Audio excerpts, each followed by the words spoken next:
Jaden, nice to have you. All right, we're going to get started in just a minute. Again, for you guys just joining, I did wear the Moodle sweatshirt.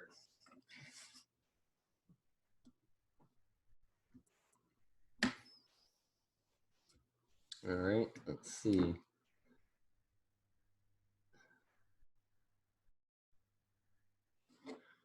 All right. Well, we'll go ahead and get started. We have three main things to cover today. First thing is the new changes and the changes that I had to put into Moodle.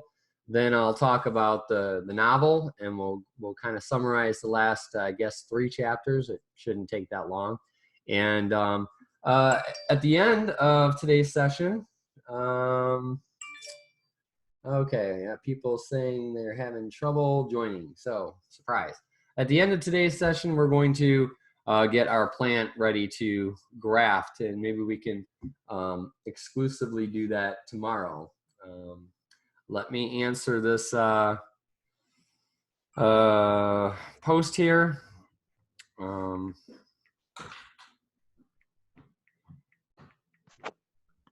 The link.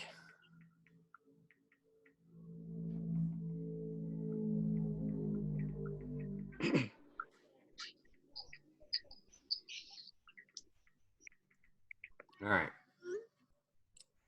I wasn't sure if the link would work when I sent it through Remind, and well, you know, it is what it is. So, all right. Yes. So the state of Kentucky. We had our teacher meeting yesterday with the district. So it was it's come down from the superintendent. They are requiring us to make two-way contact with students, every single one of our students, once a week. This does count as two-way contact if you post in the chat or if you respond to me. In order to meet this new criteria for the state, I put a discussion board up that's titled check-in. If you post and I reply to you, that not only counts as that, it counts as a record. And in Moodle, I can count that as part of your grade. And since this is so important that we make contact with all our students once a week, I'm going to make this worth 20% of your grade. Well, that's a no-brainer. All you have to do is post, and I reply, and you're done. And when you post, just post how you're doing on your assignments. Just say, yeah, I'm keeping up with stuff. It's going good. It'll probably get redundant. Or you might say, hey, if you have a chance, Mr. P, I'm having trouble. I can address that. But it'll create a record. And I can, if I'm ever asked to give a record of student communications, I can print the discussion board. This can only be done in Moodle or Blackboard or Canvas. I cannot do it in Google Classroom effectively, and I can't do it on other mediums. So I put a few things in place to help make this as easy as possible. So let me read the chat here that's going crazy. Yep, hi guys, who's iPhone 2? Don't know. Josh, Rose, okay. Looks like a lot of people are joining. Perfect. And something carbonated. Nope, I'm no Coke today, just water. So I'm gonna share my screen. I'm actually gonna try to jump in on another computer, and so I can actually see the chat while I'm sharing my screen on my other computer. Then maybe I can keep up with your questions a little bit better. We need NTID 11, no 12, sorry, and live class session. It's saying start meeting when it should say join meeting. Wonder what'll happen if I hit start meeting. I don't want to mess it up, so I'm just gonna bear with it today. Can you get a reminder on a computer? Possibly, if, well, that's a good question. The reminders come through Remind. Moodle has reminders in it that'll say you have a discussion board post, but it would be based on if I gave it a due date. And if I gave it a due date, it would have to be probably, I'll have to have you guys post by no later than like Wednesday night, midnight would be best, because that gives me 2 days to fill out the state reporting documentation that I can. And being that there's 130, If you're in discussion board, that's easy. But if you're not in discussion board, I have to go trying to make phone calls. And if I can't get a hold of you, the state won't count that as attendance, basically. If you don't get 80% or better of the students doing attendance, well, the bad news is y'all might be going to school during the summer. That's right. We have no idea what they're going to do. They may say restart when it's time to go back after the virus stuff and pick up where you left off since you didn't make the 80% participation rate. So it is imperative that all of us teachers get that two-way communication from you on a weekly basis. It is super important. If not, we're all going to be going to school till we're old and blue in the face. So that's the rumors I'm hearing now. So let me share my screen, and I'm going to go over Moodle and what changes have happened. And then I'll look at the chat and make sure that there's no questions, and we'll continue going on. So I'm sharing my screen. You guys should see it. There's the Zoom stuff. Wonderful. And here's our Moodle site. I'm going to go all the way out to the dashboard because I've got changes across the board. In fact, I'm even going to log out so you guys can see the changes on login screen. Let me what? 1 second here. Just gonna mute some of you guys so it's not too distracting. Okay, all right. So when you go to openmoodle.org now, I've changed it so that you're automatically put to the login screen. And you're no longer going to go to the front of the site because so many people have had trouble with login. Once you're here, if you know how to log in and you're in this live session, you're good to go. But for anyone that doesn't, the login instructions are here. My email's here. My phone number's here. And you can have a weekly check-in. Let me deal with some of the video issues that we're having. Give me 1 second here, guys.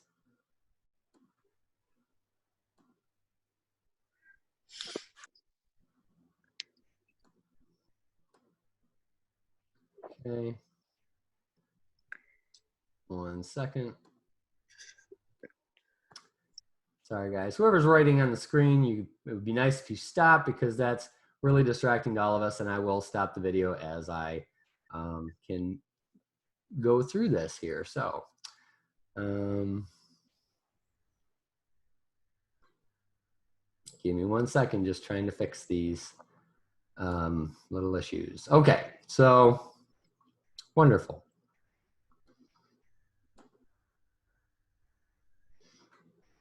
This session is being recorded, so it's probably not that smart to do that. Are you guys seeing all the scribbles on the screen as well, or is that just me? No, I see them too. All right. So once I find which one of you guys are doing that, I can disable your stuff and we can continue on. Or if you would be so kind to just delete it and let me continue, that would be even better. But if not, we can take time and go through this. So, all right, let me see here. Thank you. All right, so this is very important stuff, guys. There's also the weekly check-in link on the front of the site.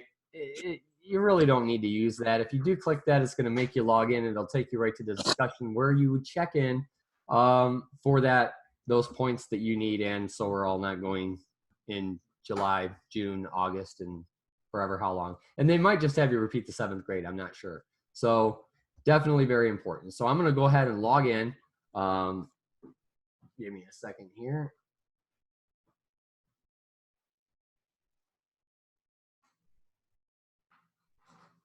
All right. And now that I'm in, this is a dashboard. I put in another link directly to the discussion board. So if you're in a hurry and you're like, oh, I just need to get in and do that post, right there it is. And I'll change that link weekly. So this week is week 4. You'll check into discussion. Next week, that link will take you to discussion or week 5 discussion where you post for your check-in. I've also created a Twitter feed, and I'm going to push out the link for different discussions and really important things on Twitter.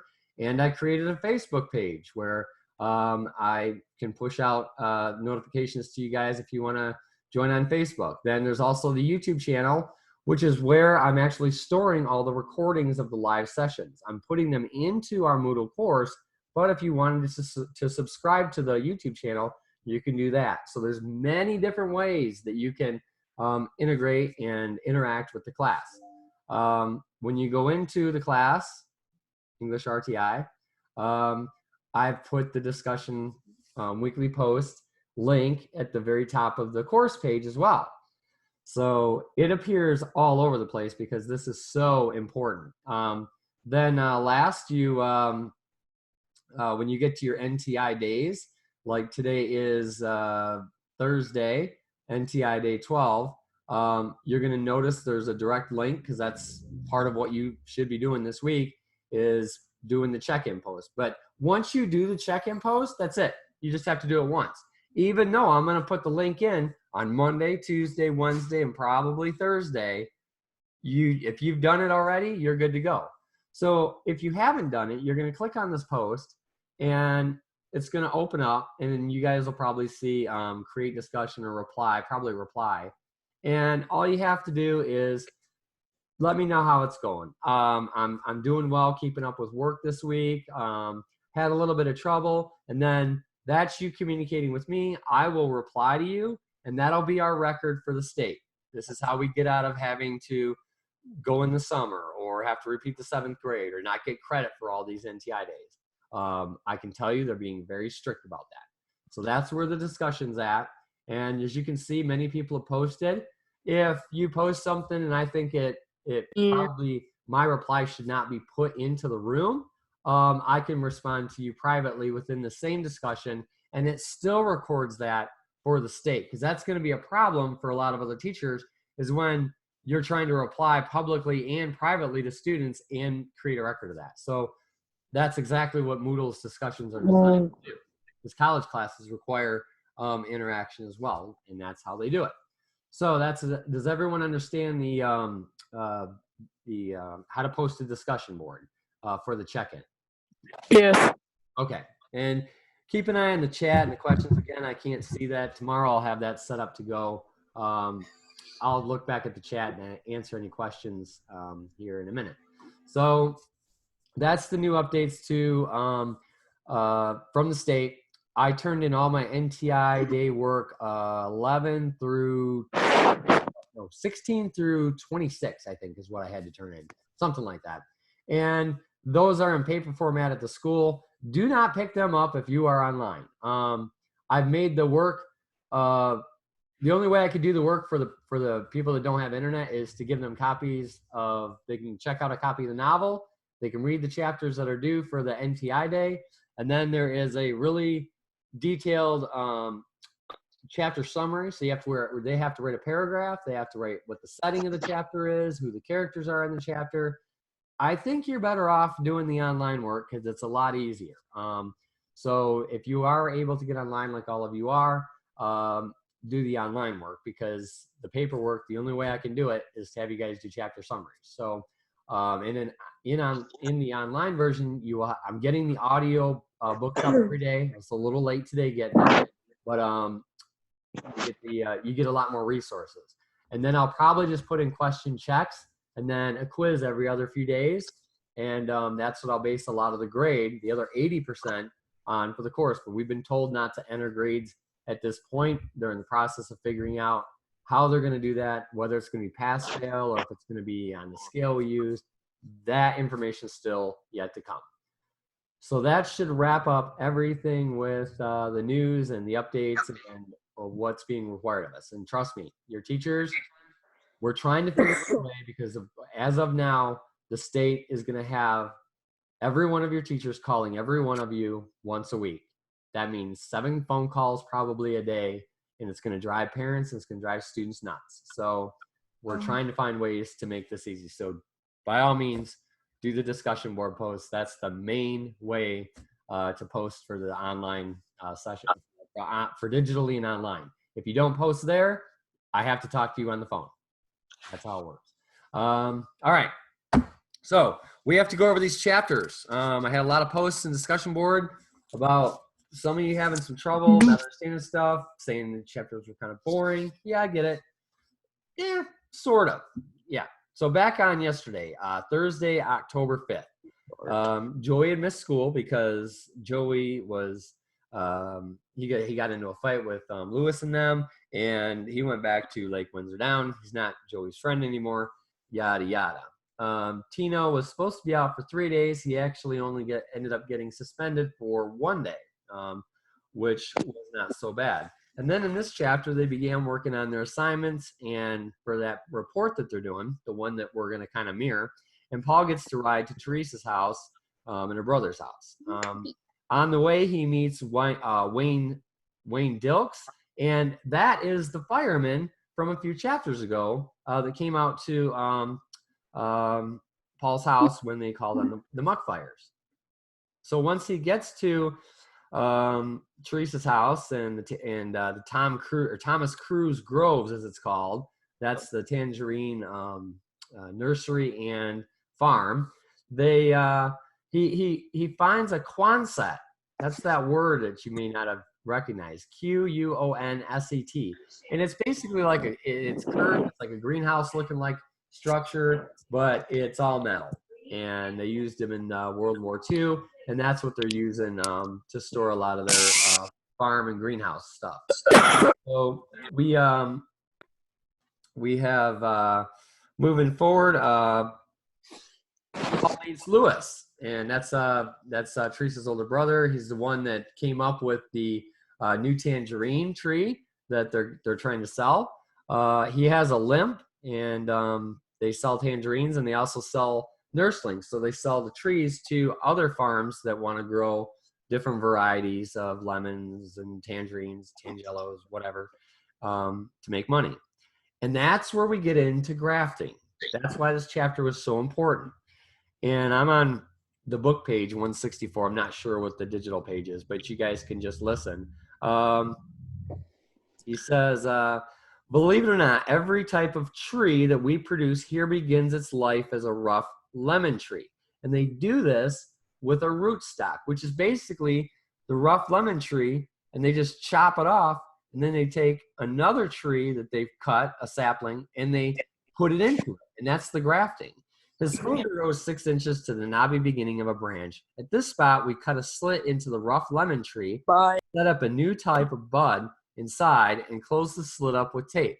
Now we have turned the tree into something else, perhaps a Valencia orange tree or a red ruby grapefruit tree. The new bud that we grafted onto the rootstock is called a scion. So you take the rootstock, which this is going to be our rootstock. You can see it's just a basil plant. We're going to chop the leaves off, and we're going to use the stem as the rootstock.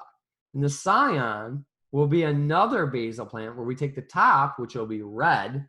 I'm going to do red basil, and we're going to try to infuse the two together so that it grows.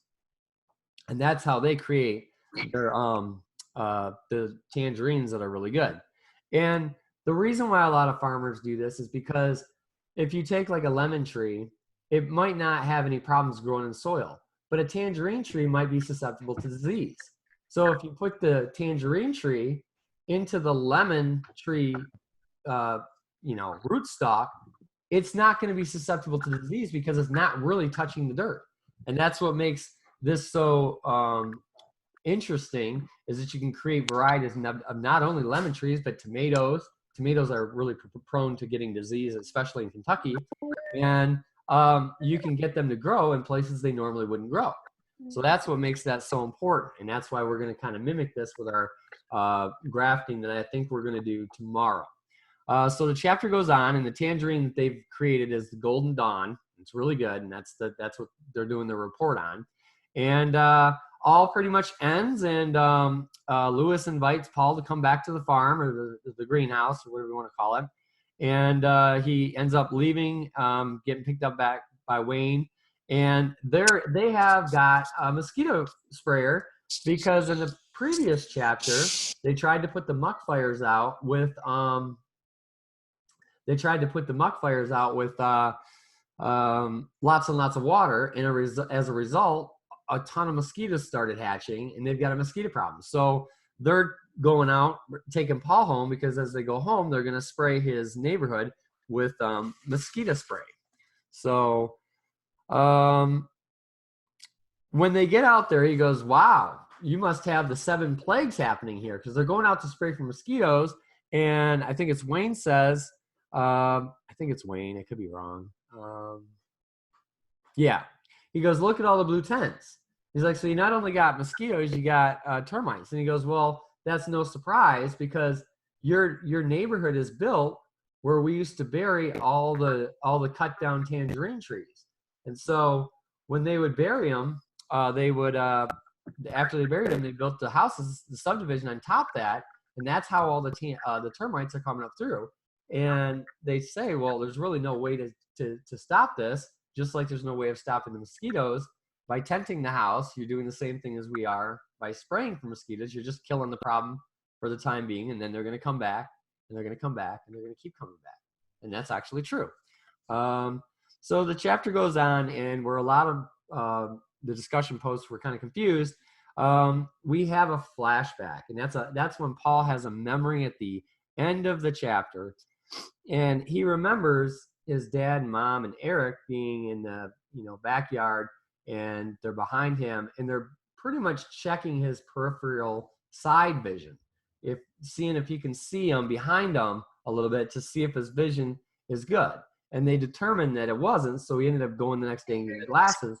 But in the interim, while they're doing this, Eric sneaks up behind him and scares him. So that's an important part of the chapter, and I wanted to draw you guys' attention to that, because we talked about it in class. There's something going on with Paul's vision that we don't know yet, and that is more evidence for that. So the novel's building up and filling in little parts of that story of what happened to Paul's vision, and now we know a little bit more. We know that they were checking it for some reason, and that brings us to the end of the chapter. And again, it's followed up by Paul being afraid of Eric and saying that he's and I could see Eric lurking behind me in the shadows of the clock. So it's tying Eric and Paul's fear to Paul's loss of vision. So we'll see what you guys come up with, what you think that might mean. Then we get to Thursday, November 2nd. This chapter is basically an update chapter. Everyone's busy. Charlie Burns dies of a heart attack from all the stress. That was the person responsible for the sinkhole at the high school. And Eric does better. He gets out of being the joke from his fall on the football field, the banana split thing, remember? And so he's back in the limelight doing well. And Paul's playing more in games, and he's been playing a lot in on the field, and he absolutely loves it. They've been winning all their games. They're going to be state championships. They're going to go to the state championships, it looks like. And he's really excited and happy because he's happy to be playing more than what he ever thought he was going to get to. So Saturday, November 4th, that's the next chapter. Paul goes back to the greenhouse, and when he gets to the greenhouse, he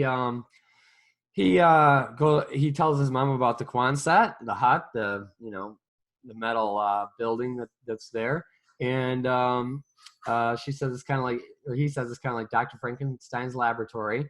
And basically, this chapter they put Paul to work. He gets to work on the tangerine fields, and helping him pull in the tubing that they're lining through the trees.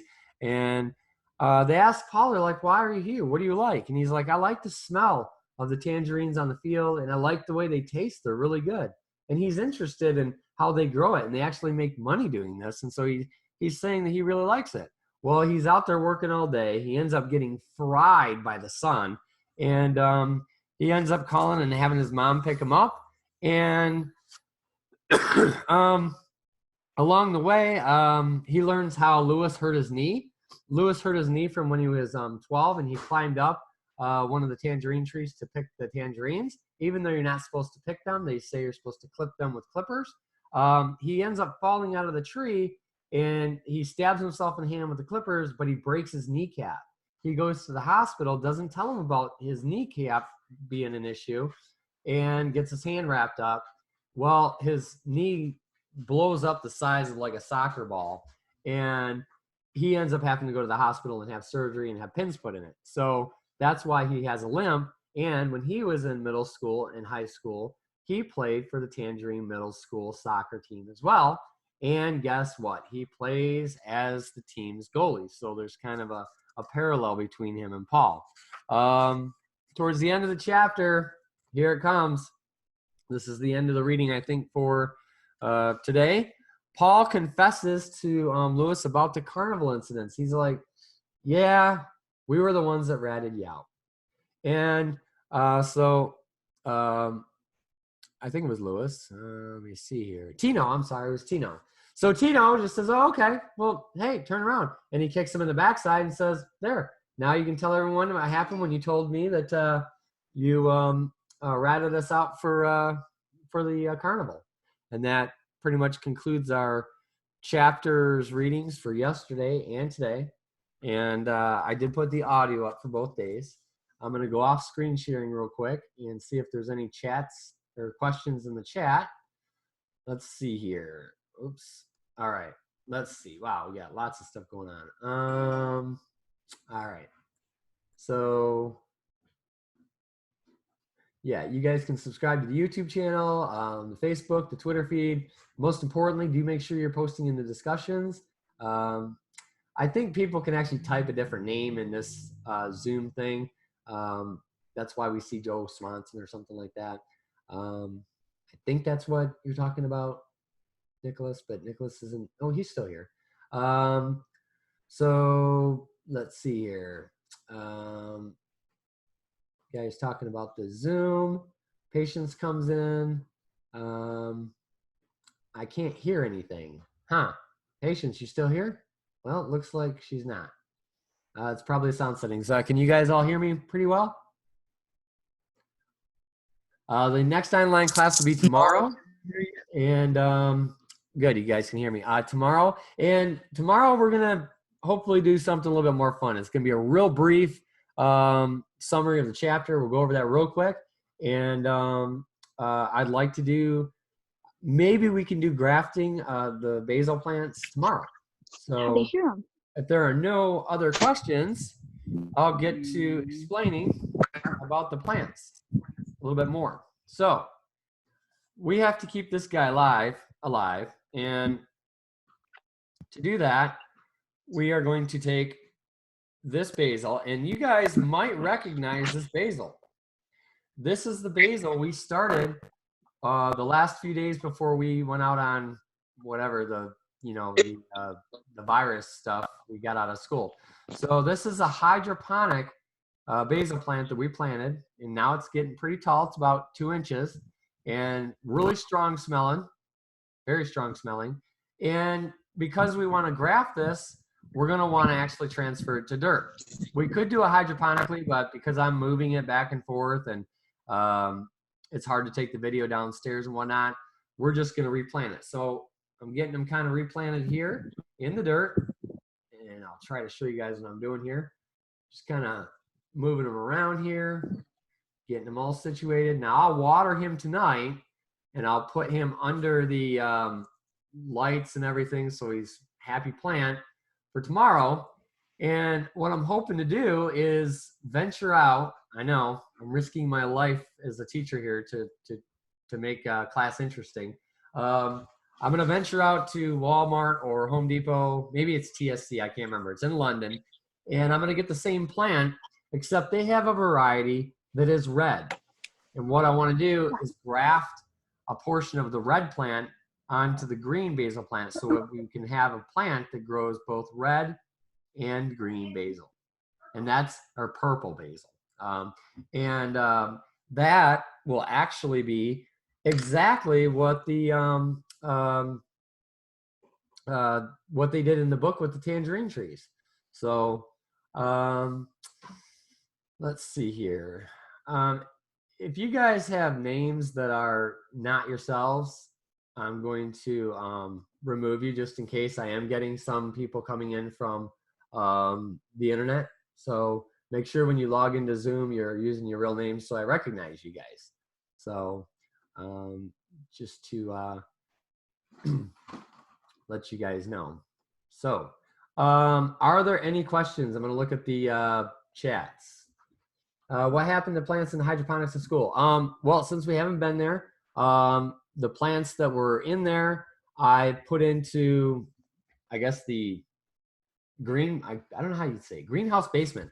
Most of them are pretty much mature now. And well, yeah, I guess we're not going to be able to do much with those. They shut all the power off at the school, so that we had to do that. But the hydroponic system's still at school, ready to be put back into play once we get back. I should have posted, but I didn't have the opportunity to. The STLP championship thing for the states this year, everything is canceled. So everything is done for this year, as far as that goes. So that's what happened to the hydroponics. Do I think the virus will be over soon? Well, let me just check my other computer screen here. And as of right now, it takes me a second here, but as of right now, the coronavirus is up to, let's see here. Okay, it had to load. 74,607 confirmed cases as of now in the US. And globally, that puts us right on the coattails of Italy. No, I don't think this is going to be over anytime soon unless they really take some drastic measures and really work on enforcing the social distancing. So for you guys, stay home. Log in every day to your schoolwork. Make sure you're caught up in your other classes. Avoid other people. And you can go outside and get exercise and stuff like that. But yeah, anyways, that's the updates on the virus. I say this will stay for the rest of the year. It's a good possibility. But I'm hoping that we can stay on track and end our school year. What is it, May 22nd? You guys are supposed to be out.